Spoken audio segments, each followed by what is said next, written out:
Voilà. Autre point, Emmanuel Macron, et c'est une question qu'on entend souvent, un président, il doit arbitrer en permanence. Êtes-vous un homme qui sait trancher et définir une position claire? Votre expression publique sur un certain nombre de sujets, elle reflète un esprit parfois de balancier, c'est ce qu'on appelle le syndrome et en même temps. Écoutez. Il faut aujourd'hui renforcer nos frontières, avoir une politique réaliste en matière migratoire et en même temps faire notre devoir. Je propose une politique rigoureuse, ferme, coordonnée et en même temps d'être à la hauteur de nos principes. Il faut réduire notre dépendance au nucléaire, mais le faire de manière économiquement sensée et en même temps donc faire monter en puissance nos énergies renouvelables. Cela veut dire en même temps, mes amis, mais en même temps, des formidables opportunités. Ça vous fait sourire, mais est-ce que vous n'êtes pas un homme qui cherche à ménager la chèvre et le chou? Non, parce que là, je ne ménage pas la chèvre et le chou. J'essaie, c'est peut-être mon défaut, je le reconnais, j'essaie de refléter ce qu'est la complexité des sujets qu'on a à traiter. Je ne suis pas réducteur. Ce que je dis tout à l'heure sur les frontières, je l'assume totalement. Je dis il faut être très rigoureux en termes de politique migratoire, mais vous avez un vrai sujet qui est le sujet des réfugiés. Un réfugié politique, ça n'est pas un migrant comme un autre. Donc, nous, on a deux sujets. Alors, on aimerait que vous soyez précis. Des sujets précis sur lesquels on n'a pas réussi à comprendre ce que vous vouliez vraiment. Alors, je vais vous dire. Notre-Dame-des-Landes, on vous a entendu dire que tout n'avait pas été fait pour voir si on pouvait agrandir l'aéroport de Nantes, déjà existant. Autrement dit, on n'avait pas forcément besoin d'un nouvel aéroport. Tout en disant, et en même temps, qu'il y avait eu un scrutin, un référendum, et qu'il fallait en tenir compte. Alors votre position, c'est on le fait ou on le fait pas? Faites attention à ne pas être touché par le syndrome. Pour être très clair, Notre-Dame-des-Landes, il y a eu un vote. J'ai dit que mon souhait, c'était de le respecter et donc de le faire. Voilà. Pourquoi? Il y aura un aéroport dans votre quinquennat si vous êtes élu? Oui, et pourquoi j'ai voulu me donner 6 mois?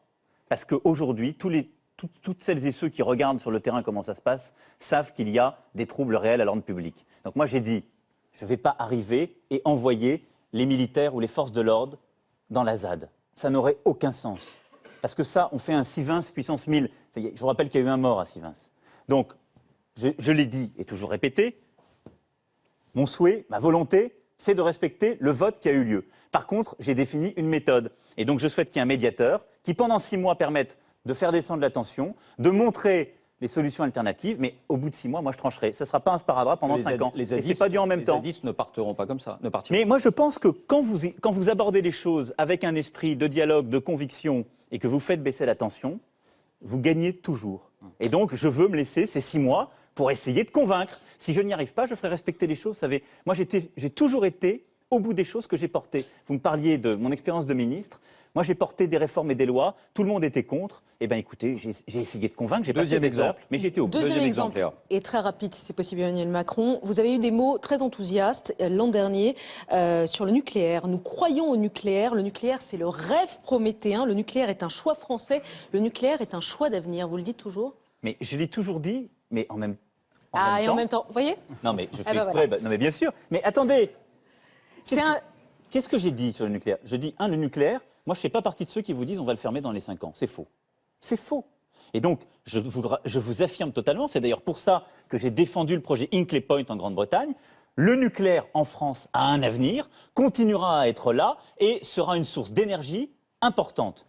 Aussi parce que c'est d'ailleurs la façon de produire de l'énergie la plus décarbonée, l'électricité la plus décarbonée. Pourquoi vouloir la réduire? Mais parce que c'est une bonne chose de réduire notre dépendance à cette énergie. Ça n'est pas une bonne chose, même si c'est une énergie d'avenir, d'avoir 75% de votre production électrique qui dépend du nucléaire. Et pourquoi? Pardonnez-moi, sur ce sujet qui est quand même capital, François Fillon est pour le nucléaire, il pense que c'est une énergie d'avenir, il veut continuer à investir. Jean-Luc Mélenchon et Benoît Hamon sont contre. Vous êtes et pour et contre. Non, pardon de vous le dire, je suis pour une transition. Excusez-moi de vous le dire, on a le droit de ne pas être enfermé dans une boîte. On a le droit dans la vie. Et je le revendique. Ceux qui disent « je suis totalement contre le nucléaire » vous mentent. Ils ne savent pas fermer dans les 5 ans ou les 10 ans toutes les centrales. Ceux qui disent « c'est formidable », ils n'actent pas ce qui est une vérité. Personne ne connaît le coût complet du nucléaire. Moi, je ne sais pas vous le dire. J'ai été ministre de l'Industrie. Je ne sais pas vous dire quel est le coût complet du nucléaire. Je ne sais pas vous dire si le nucléaire aujourd'hui, il n'est pas plus coûteux que le renouvelable. Donc, j'assume totalement, j'ai une base installée, elle est le fruit de notre histoire industrielle française. D'un mot, Fessenheim. Attendez, je finis sur le nucléaire, c'est très important. Donc moi, j'assume totalement ma défense du nucléaire là-dessus, parce que je ne rouvrirai pas des centrales à charbon, parce que ceux qui proposent de supprimer le nucléaire, regardez ce qui a été fait en Allemagne. Ils ont rouvert des centrales à charbon, ça pollue encore plus. Donc je l'assume et ça durera des décennies. Par contre, je veux réduire notre part du nucléaire, c'est mon grand désaccord avec François Fillon, et je veux développer les énergies renouvelables. Et d'ailleurs, dès le début de mon quinquennat, si je suis élu, je lancerai les appels à projets, parce qu'on va créer des emplois et des secteurs industriels grâce à cela. D'un mot, parce que c'est l'actualité du jour, Fessenheim. Il faut le fermer, Fessenheim. François Hollande avait dit ça, il ne sera pas fermé, la centrale ne sera pas fermée sous son mandat. Oui, On l'a appris même- aujourd'hui, puisque la décision du conseil d'administration d'EDF a décidé donc de ne pas fermer la centrale aujourd'hui, mais de la fermer qu'au moment de l'entrée en service de l'EPR de Flamanville. Est-ce que vous prenez ce soir la résolution que vous le ferez si vous êtes président, et que vous fermerez Fessenheim Mais dans ce- votre quinquennat? Oui, ce sera fermé. Et d'ailleurs, je pense qu'il faut arrêter l'espèce de... Et en même temps, Non, c'est pas ça, de balance marche les- avant et de recul sur ce sujet-là. La décision a été prise, le conseil d'administration en définit les modalités, c'est ce qu'il a fait aujourd'hui, c'est très technique. Là-dessus, il ne faut pas reculer, et il faut plutôt construire pour Fessenheim ce que sont les industries d'avenir et les emplois d'avenir. Parce que moi, je pense à toutes celles et ceux qui travaillent à Fessenheim. Donc moi, je serai cohérent dans mon choix. Je souhaite qu'on réduise la part du nucléaire, qu'on développe le renouvelable. Je ne fermerai pas tout le nucléaire parce qu'il y a un avenir. Mais vous fermerez Et Fessenheim. à Fessenheim, on le fermera. Et je souhaite, d'une part, qu'on développe des activités Bien. de retraitement à Fessenheim, parce que c'est toute une filière aval du nucléaire, et qu'on développe de nouvelles activités industrielles pour que chacune et chacun ait un emploi. à Quelques questions Fessenheim. sur vous. bien, avant de passer la parole à François Langlais, un mot sur l'argent, parce que beaucoup, Emmanuel Macron, ont exprimé des doutes sur la sincérité de votre déclaration de patrimoine. La haute autorité chargée du sujet, elle vous a donné quitus 2 fois, mais on sait qu'elle n'a pas non plus tous les pouvoirs d'investigation. Je résume rapidement. Vous avez gagné un peu plus de 3 millions d'euros en 4 ans, d'abord chez Rothschild, puis à l'Élysée, avant votre entrée au gouvernement. Rien d'anormal, bien sûr. Si on enlève les charges, cotisations, impôts, remboursement, on arrive à peu près à 1 200 000 euros. Or, vous déclarez à ce moment-là, au moment de votre entrée au gouvernement, un patrimoine de 200 000 euros, un peu plus. Alors ma question, avez-vous vraiment dépensé en 3 ou 4 ans 1 million d'euros pour avoir un patrimoine aussi modeste qui vous situe juste au-dessus de Nathalie Arthaud parmi les candidats? Alors d'abord, je vous remercie de la précision avec laquelle vous retranscrivez tout ça, parce que parfois on peut tout confondre, il y en a beaucoup qui cherchent à tout confondre. Cette campagne présidentielle, elle a été polluée par les affaires. Il y a 2 candidats qui ont des affaires, les autres n'en ont pas. Non mais, c'est important de le Je ne rappeler. fais aucun amalgame. Je Deuxième pose la chose, question sur vos dépenses. j'ai bien gagné ma vie quand j'ai travaillé dans le secteur privé. Très bien gagné ma vie. Et d'ailleurs, c'est très bien d'avoir un métier dans le secteur privé. J'ai payé beaucoup d'impôts. Et c'est très bien ainsi. Je les ai inclus dans le calcul. Et je ne suis pas quelqu'un qui aime l'argent, sinon d'ailleurs je n'aurais pas quitté le secteur privé. Bon. Mais c'est Parce que- pas la question. Non, mais je vous le dis les choses parce que moi j'ai le droit de le remettre dans le contexte, c'est encore mon droit. C'est pas la question, mais c'est ma réponse. Et ça va être ma réponse jusqu'au bout. Mais c'est pas bon. Troisième chose, malheureusement vous ne prenez pas en compte dans votre calcul le fait que j'ai fait aussi des travaux dans ce qui était la maison que j'ai, ce qui a été d'ailleurs pris en compte et ce qui a été transcrit à la haute autorité. Elle en a eu à connaître, simplement elle ne le rend pas public. Les travaux font augmenter la valeur d'un patrimoine. C'est bien pour ça que ce patrimoine a augmenté dans sa valeur nette, mais que j'avais beaucoup d'endettement.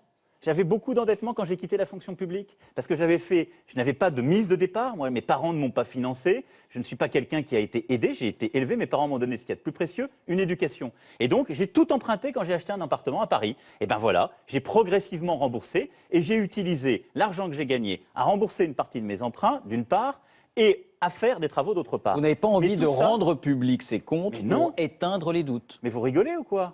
Ça Ah, fait mais non, mais ça, je vais partie vous dire, des demandes de transparence. Eh ben peut-être non, aussi. la transparence, ça n'est pas le voyeurisme. Vous y voyez Moi- du voyeurisme? Ah ben oui, parce que si c'était de l'argent que j'avais gagné quand j'étais ministre ou dans le cadre de fonctions publiques, vous avez totalement raison. C'est ça qui est reproché à M. Fillon. On lui dit, vous vous êtes enrichi, ou il y a eu des contrats quand vous étiez député. Et il y a eu de l'argent que vous avez touché d'autres acteurs quand vous étiez parlementaire. Bon, moi, pardon de vous le dire, j'étais à ce moment-là dans le secteur privé, comme tout un chacun dans le secteur privé. Je vous dis comment j'ai dépensé cet argent. Donc je vous dis oui, il a eu un usage. Tout ça, j'en ai rendu compte à qui? À l'administration fiscale. Je vais vous le dire, moi, j'ai subi 2 contrôles fiscaux, ce qui est normal quand vous rentrez en fonction à l'Élysée, puis comme ministre, vous êtes contrôlé fiscalement. Donc l'administration fiscale, elle a vu tout ça en détail. Et ce qui est normal, ça ne me pose pas de problème. Mais le secret fiscal, l'intégralité des informations, Pardon, mais c'est pas parce que vous êtes un responsable public que vous devez le divulguer. Bien. Vous devez le divulguer si Donc vous avez vous des dites qu'il y avait problèmes. des remboursements d'emprunts qui se Mais bien mêlent sûr. à ces Et après, il y a une dépenses. haute autorité. Elle est dirigée Je par l'ai un dit. magistrat indépendant. Quand ce magistrat a Elle des n'a pas problèmes. tous les pouvoirs d'investigation. Non, mais elle a sur elle ces vous a donné sujets-là- quitus 2 fois. Mais attendez, c'est même plus que ça. Quand elle a un problème ou qu'il y a une anomalie sur votre patrimoine, elle renvoie au juge. Ça a été fait par exemple pour Madame Le Pen. Et non seulement ça n'a pas été fait pour moi, mais quand une association a demandé, eh bien les magistrats ont répondu. Bien, on en vient à votre programme économique et c'est François Langlais qui nous rejoint.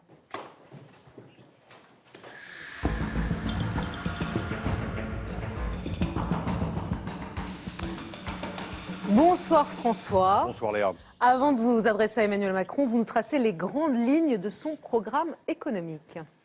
Emmanuel Macron entend libérer l'économie française et vise une baisse du chômage à 7% à l'horizon 2022. Pour cela, il veut ouvrir 3 chantiers. 1.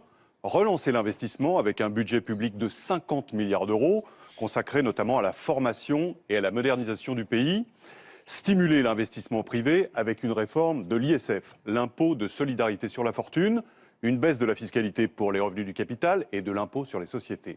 Chantier numéro 2, améliorer le pouvoir d'achat avec une baisse des charges sociales payées par les salariés, une suppression de la taxe d'habitation pour les familles gagnant moins de 5 000 euros par mois. En contrepartie, la CSG serait augmentée de 1,7 point. Chantier numéro 3, réformer le marché du travail dans la suite de la loi El Khomri en étendant la pratique de la négociation sociale au niveau de l'entreprise. Parallèlement, l'assurance chômage se verrait étendue aux indépendants et même aux salariés démissionnaires dans la limite d'une fois tous les 5 ans. En contrepartie, les chômeurs refusant des emplois proches de leurs compétences seraient radiés. Pour financer son programme, Emmanuel Macron compte notamment réduire les dépenses publiques à hauteur de 60 milliards d'euros, notamment en supprimant 120 000 postes de fonctionnaires. Enfin, il compte engager une réforme des retraites de long terme qui viserait à fusionner les différents régimes existants aujourd'hui. François, c'est à vous pour vos questions. Bonsoir, Monsieur Macron. Bonsoir. Une question tout d'abord sur votre bilan de ministre. Lorsque vous étiez ministre de l'économie, vous avez réduit la fiscalité sur la distribution d'actions gratuites. C'est Oui. un mode de rémunération pour les cadres dirigeants. La mesure a eu beaucoup de succès, au point que sur le seul dernier trimestre 2015, après le vote de votre loi, des actions gratuites ont été distribuées aux cadres dirigeants du CAC 40 pour près d'1,5 milliard d'euros. Pour les seuls présidents du CAC 40, le montant d'actions gratuites a progressé de 57% cette année-là. La finalité de l'opération, vous en étiez expliqué à l'époque, c'était d'aider les entreprises naissantes, les start-up. La réalité, c'est que ce sont les dirigeants des groupes bien installés qui en ont profité, dans des largeurs considérables. Un tel cadeau était-il justifié et n'était-il pas nécessaire de corriger les abus de cette loi, comme l'a fait l'actuelle majorité après votre départ? Alors, pourquoi j'ai pris cette mesure? Enfin, pourquoi ça a été voté? Parce que c'est la loi de la République. Parce que nous devons être attractifs. On ne peut pas vouloir réindustrialiser le pays si on ne favorise pas le bon financement de l'économie, c'est la mesure, entre autres, sur l'ISF que je propose, et si on n'attire pas les talents. Et les talents, ce sont en effet les entrepreneurs, les start-upers, mais c'est aussi les cadres dirigeants des grands groupes.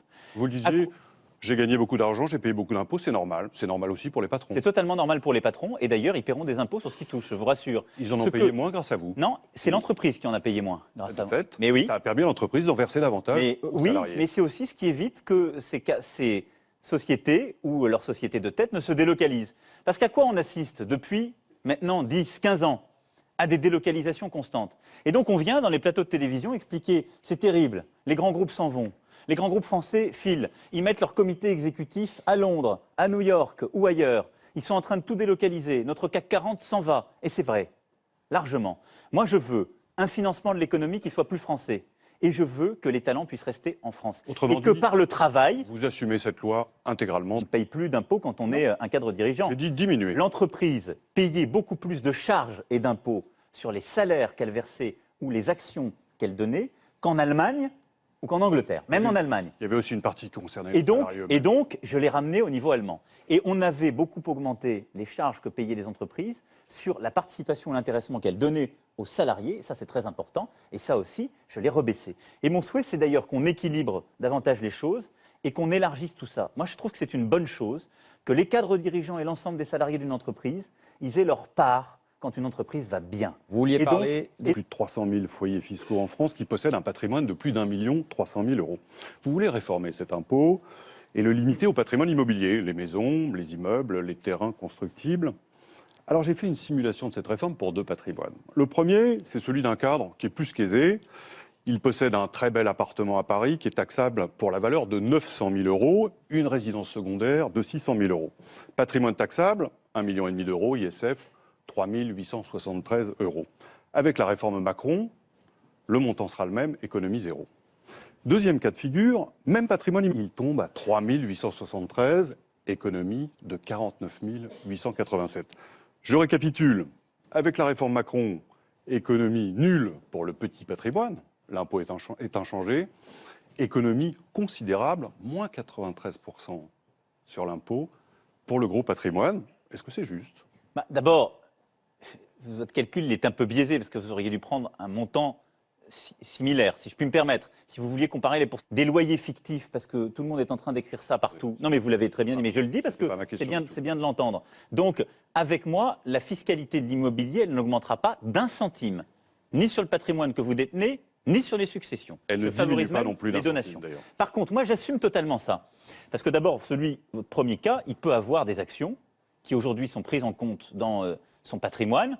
Et à ce moment-là, je les sors. Les plus gros patrimoines sont des patrimoines financiers. Ensuite, je dois me permettre de vous dire que s'il est vraiment à 1,5 million, pile poil avec sa résidence principale, il va avoir un abattement de 30% sur la résidence Je l'ai principale. compté, j'ai dit une valeur taxable parce que d'économie substantielle que vous leur proposez. Mais j'assume totalement. Et ça ne peut se faire qu'en faisant un cadeau à ceux qui ont de l'argent. Mais vous savez, il se trouve qu'il m'arrive de lire des livres, y compris d'économie, donc je lis ce que vous avez pu écrire. On n'est pas très loin de penser la même chose sur ce sujet. Ce n'est pas mes idées qui sont en débat, c'est les vôtres. Hein. Je sais bien, mais pour vous dire je ne suis pas candidat. Économiquement... Je vous l'apprends, peut-être, mais... Non, parce que je l'aurais su, vous auriez dû avoir les signatures. Vous l'auriez su, sans doute. Mais peut-être que dans 5 ans, vous serez cette figure émergente que Léa Salamé interviewera. Ça m'étonnerait. Parce que le renouvellement de la politique s'accélère. Comme le monde s'accélère, la politique, c'est pareil. Sur le fond, moi j'assume totalement ça. Ce n'est pas un cadeau. Je veux qu'il y ait des entrepreneurs, je veux qu'il y ait des Françaises et des Français qui ont les moyens, qui vont financer notre économie. Si vous faites le choix de mettre tout votre argent dans votre patrimoine immobilier, c'est un choix. Je ne vous pénalise pas par rapport à aujourd'hui. Je n'augmente pas ces impôts, entendons-nous bien. Ça ne bouge pas d'un iota. Mais c'est le seul qui paie l'ISF. Par contre, mais il existe l'ISF. Donc je dis, moi je ne le supprime pas en totalité, parce que l'argent qui est mis là, et y compris dans votre résidence secondaire, tertiaire ou autre, ce n'est pas un argent qui me permet de créer des emplois. Par contre, si vous gagnez de l'argent et que vous décidez de l'investir dans votre entreprise, dans l'entreprise d'un autre, chez un start-upper, dans une PME, chez un agriculteur, chez un artisan, à ce moment-là, c'est un argent que vous faites fructifier pour l'économie française et j'assume totalement de le sortir de l'impôt sur la fortune. Bien. Voilà. Une question Les dépenses. sur le coût de votre programme. Je me suis penché là-dessus en détail pour évaluer le coût de la première année pleine de votre mandat, c'est-à-dire 2018. Alors j'ai fait avec vos chiffrages. Lorsqu'ils étaient disponibles, c'est toujours vos chiffres que j'ai pris, et lorsqu'ils ne l'étaient pas, pour les petits montants, Je connais votre rigueur. j'ai complété avec des chiffres de Rexecode. Je tiens à dire, il y a une polémique qui vous a opposé à eux. Oui. Sur tous les points où vous êtes opposés, j'ai pris votre chiffrage. Alors, il y a d'abord les recettes, ça va assez vite. 21 milliards, un peu plus de hausse de la CSG, 2,5 milliards de fiscalité écologique. Et je vous crédite de 10 milliards d'économies budgétaires pour la première année. C'est charitable parce que ça suppose que véritablement les programmes soient mis en route. Juste pour éviter toute ambiguïté, vous êtes sur l'année 2018. 2018. D'accord. 34 milliards de recettes au total. Pour les dépenses, alors là, c'est beaucoup plus long parce qu'il y a le début de votre programme d'investissement, 5 milliards.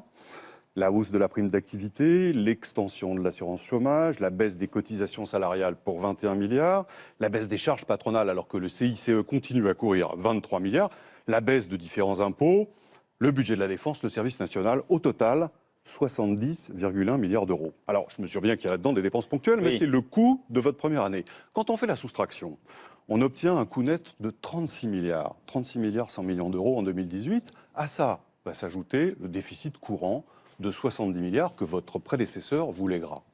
On additionne les deux, 70 plus 36,1, ça fait 106 milliards pour la seule première année. C'est-à-dire, pardonnez-moi, que la première année du président Macron, c'est 106 milliards de dettes supplémentaires.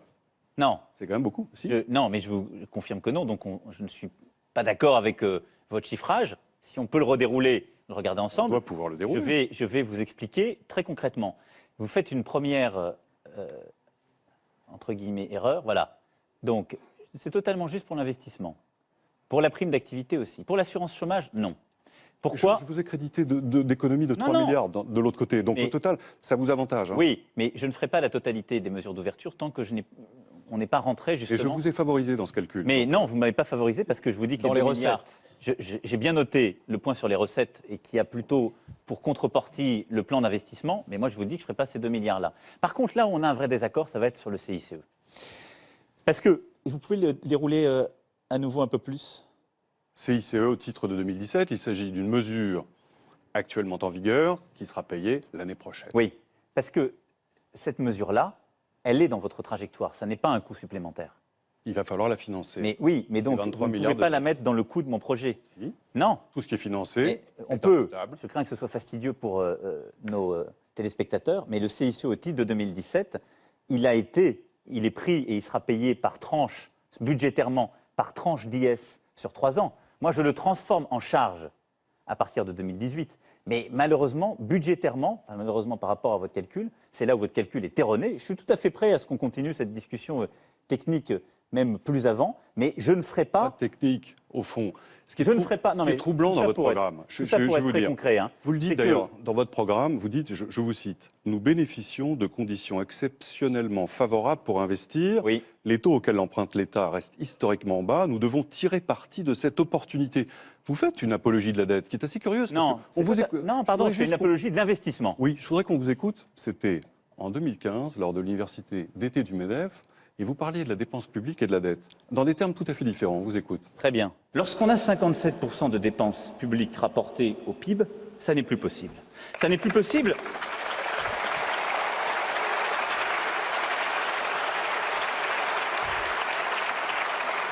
Parce que c'est reporter le problème sur les générations à venir, c'est créer une inéquité intergénérationnelle nouvelle. C'est considérer que le traitement de nos difficultés d'aujourd'hui, les jeunes le paieront demain. Si je résume, la dette c'est bien, et en même temps, pour prendre une expression consacrée, c'est pas bien. Non, je vais vous dire très concrètement, la dette, il faut la réduire, mais il faut la réduire de manière efficace et durable. Donc je vous dis que, et on finira ce débat quand vous voudrez, le chiffre du CICE ne peut pas être pris dans le coût du programme parce que je vais transformer le CICE en baisse de charge, et donc les chiffres que vous avez placés ici sont faux. La discussion va sûrement se poursuivre Voilà, non, mais bon. en dehors de cette émission. Mais Il à part faut être ce très clair, mais point-là, sur la j'accepte dette, totalement quand le même. point sur la dette et l'investissement. Quelle est ma stratégie budgétaire et financière ? Je réduis, durant le quinquennat, la dépense publique courante. Donc je suis en ligne avec ça. Et je la ramène à environ, elle est aujourd'hui un peu au-dessus de 55, je la ramène à 52% Dans vos projections du PIB. hypothétiques, évidemment. Hein. Dans mes projections, avec des hypothèses de croissance qui sont très raisonnables. Très raisonnables. Je ne dépasse jamais les 2% de croissance, je suis celui Comme qui, la depuis le plupart début, des candidats, oui. Oui, mais avec derrière des hypothèses qui sont, me semble-t-il, plus raisonnables parce que je ne fais pas des économies au point de détruire justement de la croissance. Et je vous renvoie d'ailleurs à ce que M. Blanchard a pu écrire sur le sujet, qui ne donne pas sa caution facilement. Bon. Sur Donc la moi, dette. je fais des baisses de dépenses courantes. Et j'arrive en fin de période à moins 60 milliards d'euros de dépenses publiques. Ces moins 60 milliards d'euros, ils seront à vie, si je puis dire, pour la dépense courante. Pour pouvoir faire ça, je dis, on doit réduire les dépenses des collectivités locales de 10 milliards.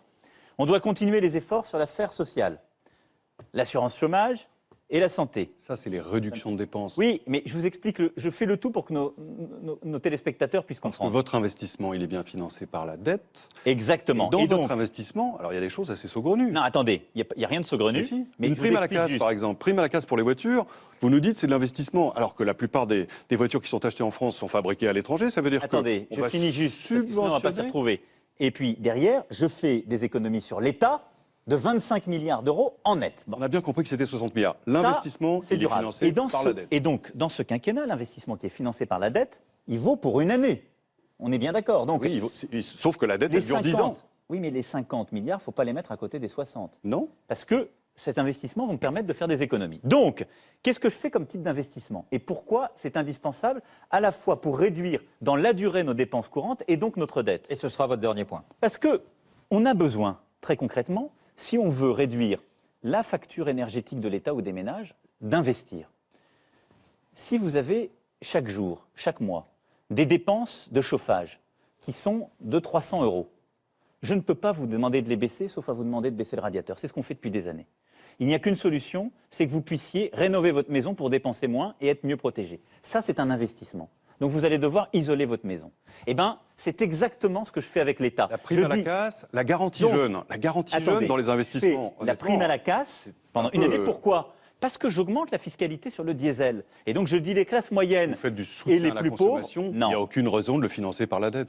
C'est totalement il y a une raison parce que je dis les classes moyennes et les classes populaires qui roulent avec des vieux diesels, c'est une très bonne chose parce que j'augmente la fiscalité, de leur dire vous avez une prime à la conversion d'achat de voitures neuves ou d'occasion pour justement accompagner cette transition. Bien. Je dépense, non mais faut être On très a compris concret. votre raisonnement. Je dépense 4 milliards d'euros pour la rénovation thermique des bâtiments de l'État. 4 milliards d'euros. C'est pour faire des économies de chauffage. C'est de la ce que vous dette. disiez. Oui, mais c'est très concret. Mais c'est ça, sinon on ne fera jamais d'économie.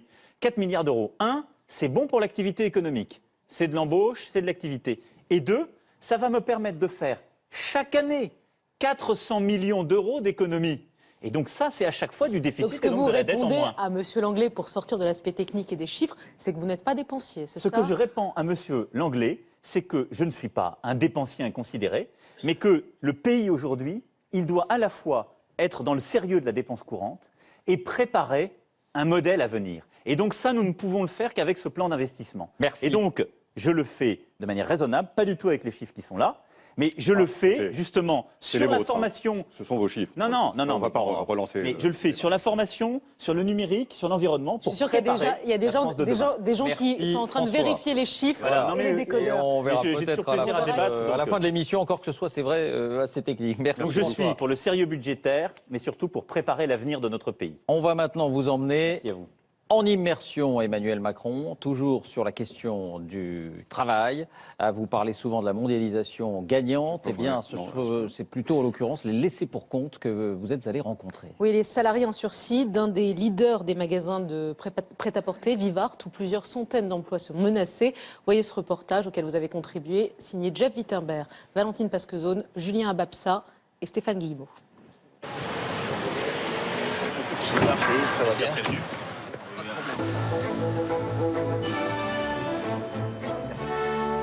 Je vais vous présenter des salariés Oui, du bien groupe sûr. Vivarté, un groupe qui va Bonjour, monsieur. connaître 800 suppressions Enchanté. d'emplois dans les prochains mois. Monsieur Vice.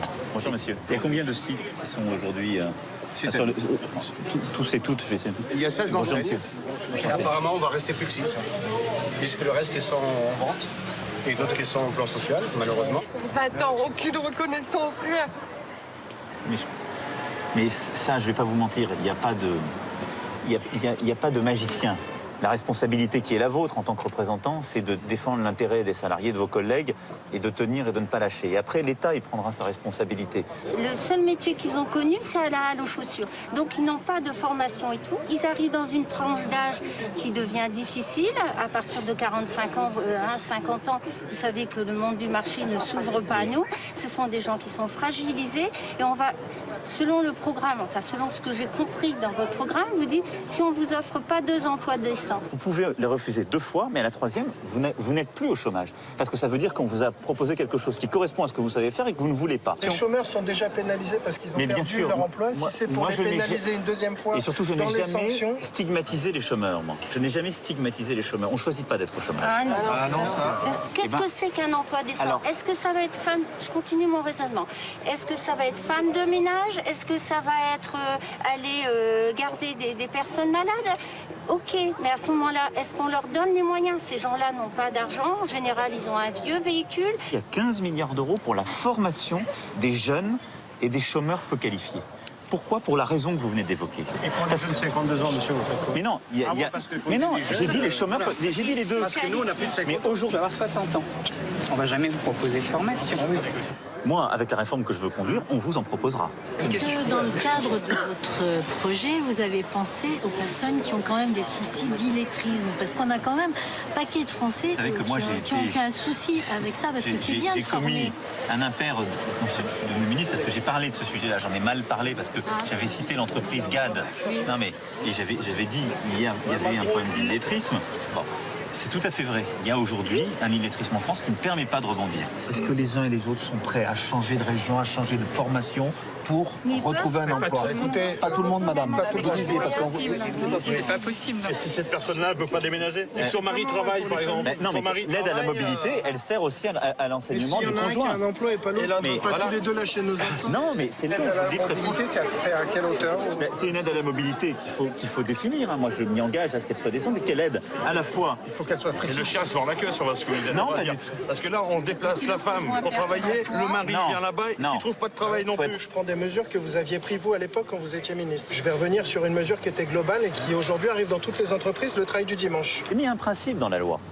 Pas d'accord, pas d'ouverture. Et c'est l'accord qui définit les compensations. C'est un rapport de force. Quand vous avez des gens qui vous mettent une pression énorme en disant de toute façon, il faut qu'on ouvre le dimanche, sinon on va fermer. Alors Comment là, voulez-vous que des... Franchement, présentez-moi la boîte qui a fait ça. Non, mais Moi, j'ai suivi de près tous les Non accords. mais ça va se passer. On a entendu encore la semaine dernière. On peut vous en présenter plein des boîtes comme ça, hein, qui nous obligent à venir travailler le dimanche en nous disant c'est Mais il y a ça. un accord qui a été signé Non, par il y a représentant. on ne vous parle pas d'un accord, là, on vous parle de la pression qu'on subit. Non, aussi à titre individuel. Non. Sur le volontariat, je suis d'accord vous qu'il peut parle- y avoir des pressions. Ça, vous avez tout à fait de ce raison. qu'on subit, voilà, ce qu'on vit nous au quotidien, c'est-à-dire des gens qui viennent dans nos magasins et qui nous disent effectivement t'es pas obligé d'accepter, mais si tu n'acceptes pas, on va tout faire pour te virer ou pour que tu prennes la porte. Est-ce que finalement cette discussion a été utile? Ah oui, tout à fait. C'est pas le tout de Oui. nous convaincre, je veux dire, c'est qu'après ce soit concret. Si jamais vous aviez la chance d'être élu, on vous sollicitera. hein. Ça fera partie du début de votre mandat, monsieur. Ne vous inquiétez pas, on n'aura pas fini encore. Rendez-vous tout de suite. Ça, je vous fais confiance. Mais moi, j'ai toujours suivi les problèmes, donc vous inquiétez pas. Merci à vous. Merci à vous. Moi, j'aimerais bien. Non, merci à vous. Merci beaucoup. Merci. Au revoir, mesdames. Merci. Voilà, vous avez déjà des choses inscrites à votre agenda. En cas de victoire d'un mot, Emmanuel Macron, c'était un dialogue très intéressant, on ne va pas s'étendre. Mais vous comprenez que quand on dit on donne de la marge aux entreprises, c'est elles qui vont décider, on va par la discussion. Ces personnes vous disent la pression dans l'entreprise, elle vient quand même beaucoup du patron. Bien sûr, tout le monde est libre de refuser, d'accepter, mais dans les petites entreprises notamment, et pas seulement, le patron il dit si tu refuses, voilà. Là, c'est très différent. Hein. Attention, il s'agit d'un plan social. Le cas de Vivart, Là, je parlais plus du travail du dimanche, de la fin du reportage. Oui, sur la fin du... Donc là, on était sur un plan social. C'est très dur. C'est aussi pour ça qu'il y a eu un moment qui était très intense et émouvant. Et il ne faut pas mentir aux gens et dire qu'on sait résoudre tous les problèmes. Ce n'est pas vrai. Par contre, j'expliquais la mesure que je prends sur la réforme du chômage et la formation des chômeurs.